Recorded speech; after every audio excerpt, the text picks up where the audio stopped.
Well, this game could have gone better.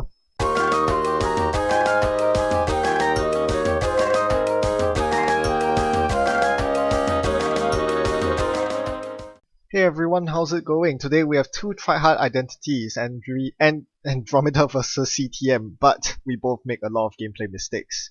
I'll be focusing on as many of my gameplay mistakes as possible. If you find any gameplay mistakes I did not bring up, be sure to do so in the comment section, I'll appreciate it. My opponent opens with double asset, which is a huge pain, especially since I don't have dirty laundry.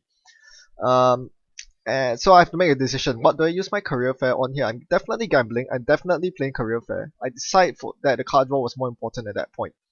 But I was going to play both anyway, so it didn't matter.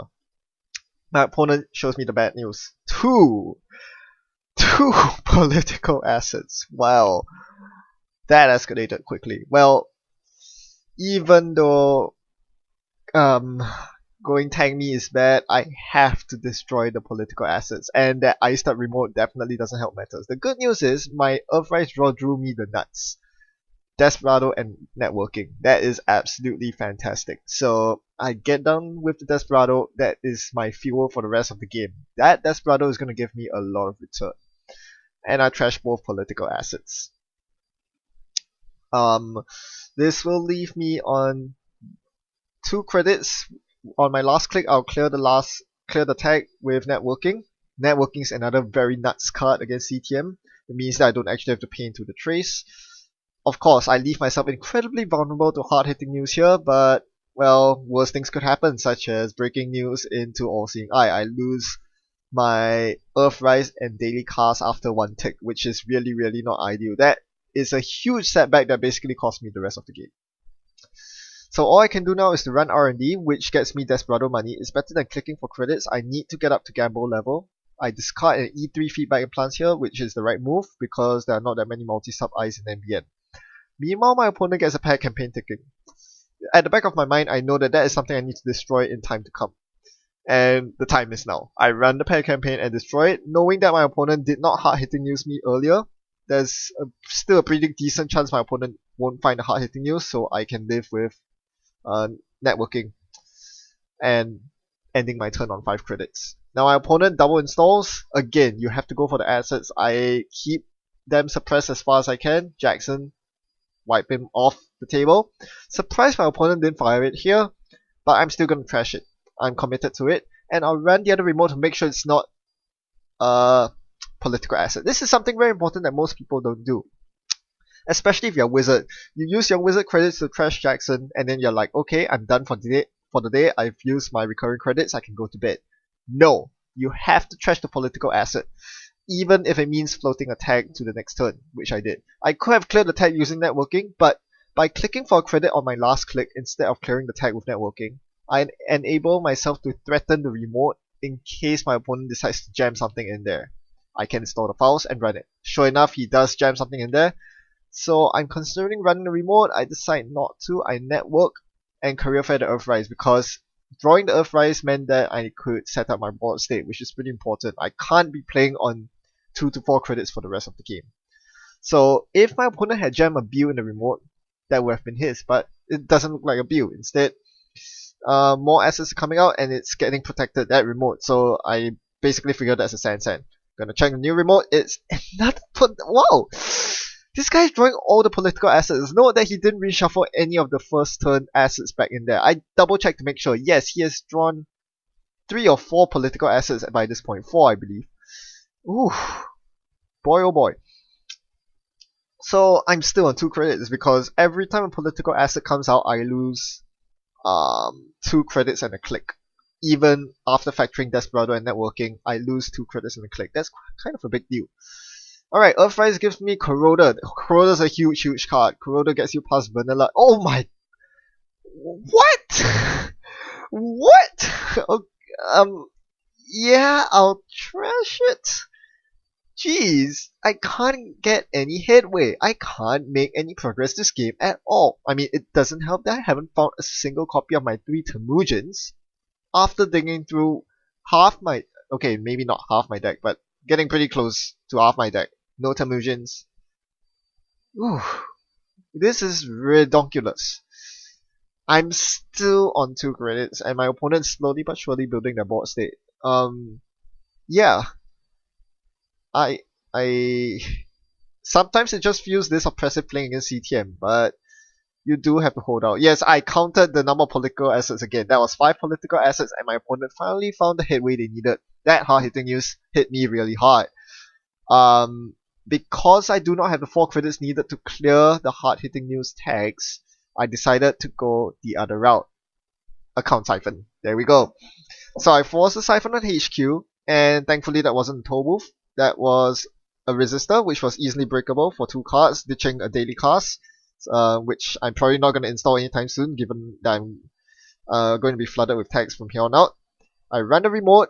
Since I'm so rich, my opponent is bankrupt, I'm able to trace through the resistor, 1 link for the win, and I access Project View. That's huge.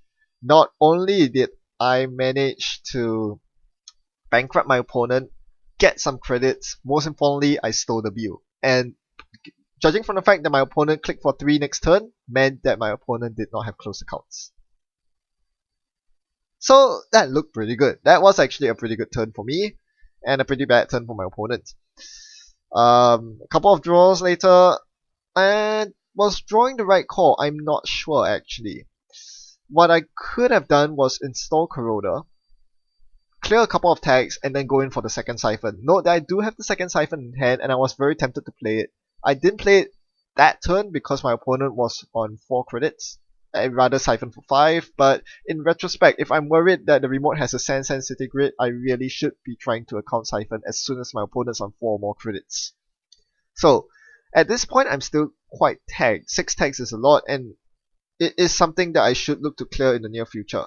But I do need some form of more permanent form of economy. So first thing I do is to cripple my opponent's economy and then set up my own with security testing.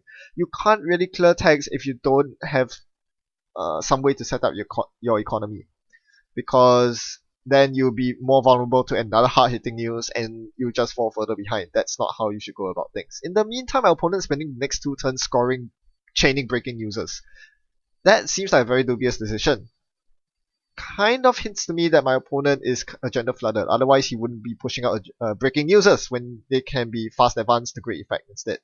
So I'm going to sec test here and start clearing tags. I'm going to network slowly. What do I ditch here? Pretty hard choice. I ditched the career fair. I think that's a mistake. I should be ditching the levy here because this game's not going to go very long either way. Oh wait, no. I keep the levy. That's the right choice because I use both same old things. Both same old things are in the bin. You need the levy in the hand. Fine. Alright, so my opponent doesn't trash sec testing, which is a mistake, and that allows me to sec test, clear 2 tags, and account siphon. It seems like I'm undoing my work, right? Clearing tags and then playing account siphon, but that was actually quite important. By clearing tags, I was able to reduce resistor strength, which allowed me to break through HQ for less credits. I still take more tags, but the tags are not that hard to clear. Remember, I have networking. So I draw, and then start clearing tags. 3 tags cleared this turn. My opponent still shows no sign of having close accounts. If I can get past this coming turn without a close accounts, I can clear all my tags by the end of next turn, and that's good for me. So you can see how quickly you can clear tags even though you don't have paper tripping. This is not something you should ever give up on. Always remember to clear tags if you can. Here I make a very big mistake. I'm not sure why I did this at all. I played inside job against a resistor to bypass a resistor. That was very stupid, right? So I could have broken the resistor for 2 credits with Corroder. 1 credit if I even bothered playing the networking. But no, instead I played inside job for 2 credits and I still have to encounter that bloody data raven. But again, what's a raven? It's only gonna cost me what? 2 credits to beat the trace and 1 tag. Yeah, I'll do it. I'll completely do it. It's very easy for me to clear the tag later on, and that's a project view, and I confirm that's a sensitivity grid. So that was a very good deal for me. I still have 2 clicks left to sec test and then network the final tag away. So at this point, I'm actually looking pretty dominant. I don't have a global food in my score area, so exchange doesn't really do anything. I've denied 2 views, and I'm well on my way to clearing all my tags. It was delayed for one turn because my opponent jammed something in the remote, but now that my opponent is treading water, I can simply just clear my tags. For real. Sack test into 3 cleared tags. Now look at the board state. I have 9 credits, my opponent has 4. My opponent has a Raven Res, but otherwise I'm looking pretty good. And that Corroder is doing so much work in this deck that only runs 4 Icebreakers. A single Corroder takes care of a lot of my icebreaking needs. Raven doesn't need icebreakers. Resistor, you can even trace through it in a pinch like I did. Here I'm just going to pay 1 credit to see a global food. HQ seems flooded, let's go again. I see a global food. Yeah, HQ is pretty flooded. That's game right there. So in this post-video section, I want to talk about my deck building process with the Andromeda deck, continuing on from last time, where I talked about the breakers, as well as, more importantly, how to build in general. So when you look at a criminal, any ID for that matter, you have to ask yourself, where is my 15 influence going to? Here's a standard influence spread. Typically, you want to spend 6 influence to show up your nasty breakers. You want about 4 influence for R&D digging because there's none in faction. And then you're paying the 3 influence tax for Desperado. So after you factor all these in, you realize there's really not a lot of wiggle room left for tech splashes. You can't really spend influence on anything else. And for those of you who are saying, why not cut your Desperado? Well, let's put it this way. This game, Desperado earned me 17 credits, even after factoring in the install cost. For a single card install, for that 3 influence, you buy yourself 17 credits in some games like this. If that's not enough to convince you that Desperado is very important if you're playing Criminal, I don't know what is. So, with Desperado locked in, you ask yourself, how else can I tweak around my influence? And that's where I came up with the idea of swapping the standard breakers for Faust. Using Corroder instead of Paperclip is another big innovation that saves me 1 influence. Because of this, I go down to 12, 5 plus 4 plus 3, giving me 3 spare influence to fit the levy in. And this is where I can start seeing my deck coming together. It basically builds itself. Because the cards that go in make sense. You want Drug Dealers for the extra Faust draw, you want Levy to recycle those cards so you have twice as much fuel for Faust, and then when you put these cards in, you realize they do a lot of other things that most other criminals, like run-based criminals like standard Andy decks, don't have access to. Drug Dealer gives you a lot more consistency compared to the standard Andromeda deck that spends a lot of time clicking for cards. This extra consistency means that you can find your breakers faster, you can install them faster, you find your money faster, everything just goes a lot more smoother. You saw how I was able to this game I did not get to install Drug Dealer, so you didn't really get to see it. It also serves as flatline defense. A lot of people don't view Drug Dealer as that, but when you get to draw on the corpse turn, it means that you can potentially end your turn with 6 cards or more, rendering you safe from Traffic Accident into Scorched Earth. With 7 cards, if you get both Drug Dealers, it renders you safe from Boom, which is coming out next cycle. And of course, this is extra defense against flatline Jinteki decks. Levy is another defense against flatline Jinteki decks because it gives you twice as much hit points to play around with, and also serves as backup against Rig Destruction from cards like Marcus Betty and Power Shutdown. So you have all these extra tech that you didn't really ask for. You put these cards into support files, but they end up doing a lot more than you asked them to. And that is a sign of a good deck. The very fact that your cards not only support your strategy, but also cover your bases against some other corporate strategies. Then, with influence all settled, remember that Levy costs 3 influence and rounds off your influence suite. You have to ask yourself, what other in-faction cards do I need to show up my weaknesses and to help me tech against the current meta? Well, these are the 4 main cards. Networking is CTM tech. As you saw this game, networking actually saved me a lot of money. I used it so many times. I didn't actually keep count on this one, but I'm pretty sure it was at least 10 credits that it saved me. Almost as good as the Desperado, huh? It's also not just a card that you include in your deck just because. It synergizes with the fact that you're playing 3 copies of Count Siphon. And I did use this to clear 2 of the tags from 2 of my siphons this game. Hopper is another good CTM tag. The extra link means that you don't really have to pay your way through, or rather you have to pay less through Archangel, through Resistor, and also most importantly the CTM trace itself. Now this game it was not very relevant because I found the networking very early on, meaning that I didn't need the sports hopper. And hopper is a bit worse than networking in the sense that the down payment's actually quite significant. Having to pay 3 just to land the hopper uh, sets your tempo back, and this is something that CTM can abuse. This is why I did not install it this game. I don't think I needed it this game. It would have been nice to have, but eventually I was forced to discard. I had too many so-called useless cards early on, and Sports Hopper was one of my ditches, which was probably the right choice in hindsight. Sports Hopper is also good flatline tech. It's the plus 3 of this deck. E3 Feedback Implants serves... Okay, so this deck is actually quite weak against Big Ice. You do have 2 Femme Fatales, but they can only go so far. Against Big Ice, E3 and Emergency Shutdown hand in hand do a lot of work.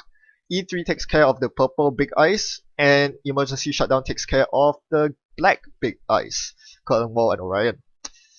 And they are not just there for taking care of Big Ice. E3 supports Faust because it allows you to discard less cards during runs, which is a big deal because once there's 3 or more ice on the server, it can be very difficult to get through solely with Faust. You might not have enough cards in your hand to get through the server. As for Shutdown, it synergizes with Siphon in terms of denying the court credits. So this is how the deck rounds out. You pick cards that support your strategy in some way, but also cover your bases against other corporate strategies. With this deck, I'm very resilient to flatline. I do have outs against Big Ice, and I am surprisingly resilient against tag strategies as well. You saw this game. Even though I had like 7 tags at one point, I was still able to win the game on 0 tags. I managed to clear all my tags and find the agendas to win. It's very hard to say that for most other decks. So what other possible tag cards can you consider that are influence free? I think the biggest one is Drive-By, which might become more relevant as trap decks become more prevalent. Drive-By is actually quite important. It allows you to snipe price X that could otherwise kill you if in conjunction with Psychic Fields. It could help you snipe all those advanceable traps. It can help you identify agendas in remotes so you don't waste your time running through remotes for nothing. Drive-By is actually pretty decent right now. Political Operative is another important card. I don't have it here because I hope that I won't run into any Caprice Betty decks, but if you do, Political Operative is still a very solid criminal answer. I guess what I'm trying to say is this. Have you considered the multiple utilities that every single card in your deck offers? Or are you just playing them tunnel vision into one single function of that card? If you are, maybe it's time to change. Instead of just net decking decks or just copying my deck list, perhaps one thing you can do is to try to replicate my deck list from memory. Then you'll be more critical about the cards that you pick. You will ask yourself, why am I including this card? Is there a better card in the card pool that will serve my purpose? And in turn, this will also help you play better. Because not only are you playing cards that are more suitable for you, you also have a better idea of why you play those cards, why they're in your deck, and this leads to better gameplay decisions because you'll be using the cards to their fullest potential. So that is my advice to you. Try replicating this deck without taking the deck list off me. It will probably make you a better player. Thanks for watching Happy Net Running. See you around.